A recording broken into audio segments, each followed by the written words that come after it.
Lulu's friends! So today, Lulu will be reading you a bedtime story. Today's story is about the tale of Freddie the Frog and the locked up princess. So guys, all ears, let's go! Lulu the Storyteller. Once upon a time, in a land full of enchanted forests and sparkling lakes, there lived a small but brave frog named Freddie. Freddie wasn't just any frog, he had a golden crown on his head.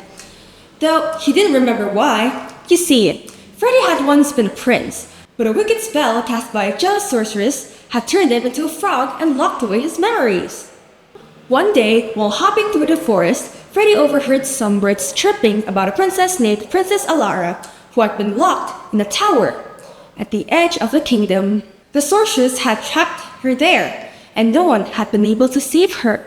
Freddie's heart fluttered at the thought of the princess, though he didn't know why. Something deep inside told him that he needed to help her. Determined to break the curse, Freddie hopped and splashed his way across the rivers, over hills, and through forests to reach the tower.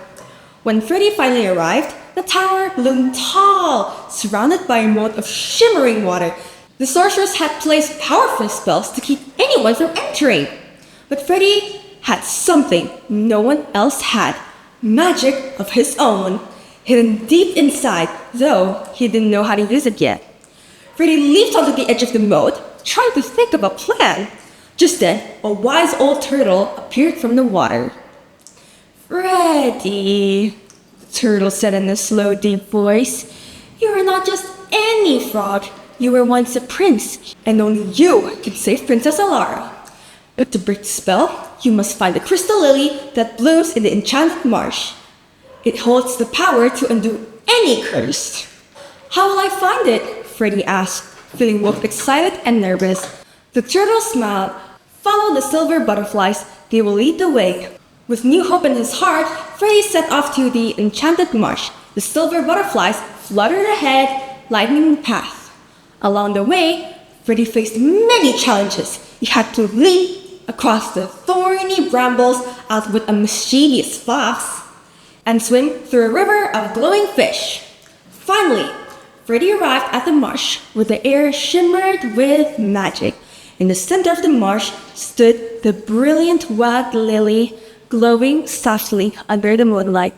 But as Freddie approached, the sorceress herself appeared in a swirl of dark smokes. "You!" she hissed, her eyes narrowing at Freddie. "You think you can break my spell?" Freddie didn't hesitate. With all his courage, he leaped onto the crystal lily, his heart racing.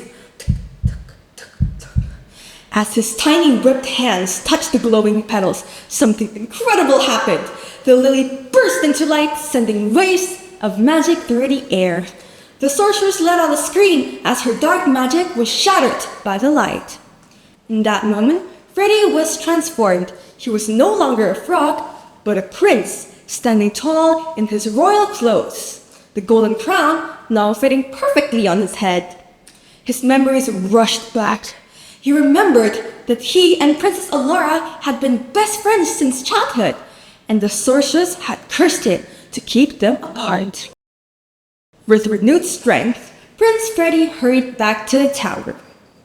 The magic of the crystal lily had undone the spells around it, and the heavy doors swung open with ease.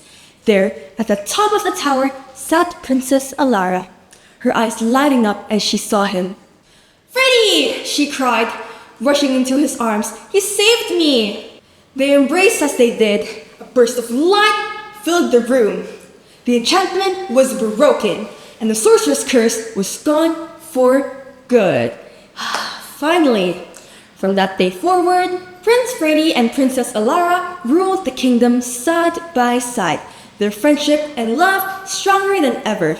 Freddie never forgot his time as a frog, and he often told the story of how even the smallest creature could achieve great things with courage and a pure heart.